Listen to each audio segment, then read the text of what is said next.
میں اپنے کسان کو خوشحال دیکھنا چاہتا ہوں۔ میں اس کام میں لگا ہوں۔ السلام علیکم ویورز، ہاشمی آرگینک فارمنگ میں خوش آمدید۔ کیسے ہیں دوستو؟ کسان بھائیوں، آج کی ویڈیو فصلوں کی مخلوط کاشت پر ہے، جس سے آپ ایک کھیت میں دو یا دو سے زیادہ فصلیں کاشت کر کے اچھا منافع کما سکتے ہیں، اور وہ بھی کسی اضافی خرچ کے۔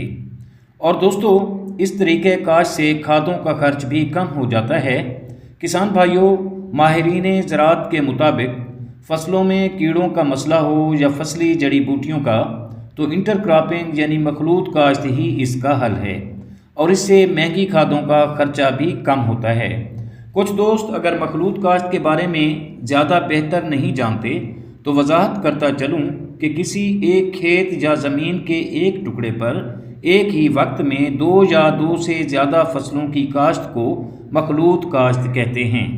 مثال کے طور پر ستمبر کاشتہ کماد میں چنے کی کاشت، فروری اور مارچ میں کاشت کی گئی کپاس کی فصل میں ٹینڈے کی کاشت، یا پھر مونگ کی کاشت، ماش کی کاشت مخلوط کاشت کہلاتی ہے۔ اور اس کے علاوہ دوستو، کماد میں جیسے بتائے چنے اور مسور کی مخلوط کاشت، بہاریہ کماد اور کپاس میں ماش کی مخلوط کاشت، کماد میں لہسن، گاجر اور سرسوں کی مخلوط کاشت، مکئی اور رواں کی مخلوط کاشت، جوار اور جنتر، باجرہ اور گوارا کی مخلوط کھیتی بھی آپ کر سکتے ہیں، اور اس کاشت کو ہی مخلوط کاشت کہا جاتا ہے۔ کسان بھائیوں، مخلوط کاشت قدرتی حیاتیاتی نظام سے ہی اخذ کردہ طریقہ کار ہے۔ یہ قدیم طریقہ کاشت ہے جو آپ کے اور ہمارے آباء و اجداد کرتے تھے، مگر ہم نے اسے چھوڑ دیا ہے، اور اس کا ذکر قرآن پاک سورۃ کہف کی آیت نمبر 32 میں بھی ہے۔ اللہ تعالیٰ اس آیت میں فرماتا ہے کہ اور ان کے سامنے دو مردوں کا حال بیان کرو کہ ان میں ایک کو ہم نے انگوروں کے دو باغ دیے اور ان کو کھجوروں سے ڈھانپ لیا، اور ان کے بیچ بیچ میں کھیتی رکھی۔ دوستو، یہاں انگور اور کھجور کی مخلوط کاشت کا ذکر ہے۔ اب جدید ماہرین زراعت بھی اس بات کو تسلیم کرتے ہیں کہ کھجور اور انگور کی مخلوط کاشت دونوں فصلوں کے لیے فائدہ مند ہے۔ کھجور کے درخت انگور کی بیلوں کو سایہ اور سہارا فراہم کرتے ہیں، اور کئی بیماریوں اور کیڑوں سے تحفظ فراہم کرتے ہیں۔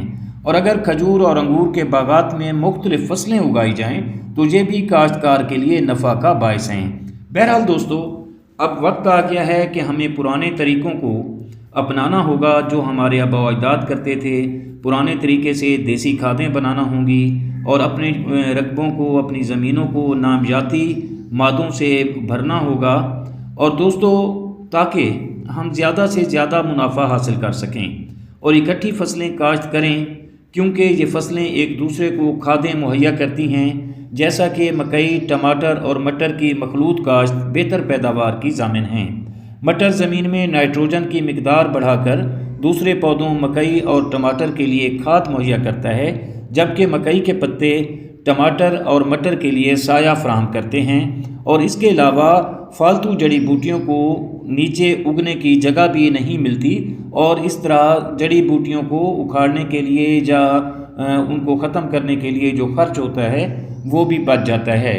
دوستو، امید کرتا ہوں کہ میری یہ چھوٹی سی کوشش آپ کو ضرور پسند آئی ہوگی۔ ویڈیو اچھی لگے تو لائک اور شیئر ضرور کیجیے گا، اور اگر آپ دوست میرے چینل پر نئے ہیں تو چینل کو بھی ضرور سبسکرائب کر دیں۔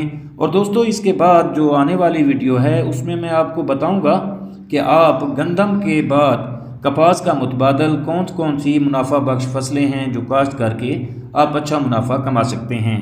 جلد ملتے ہیں کسی اگلی ویڈیو میں، تب تک اللہ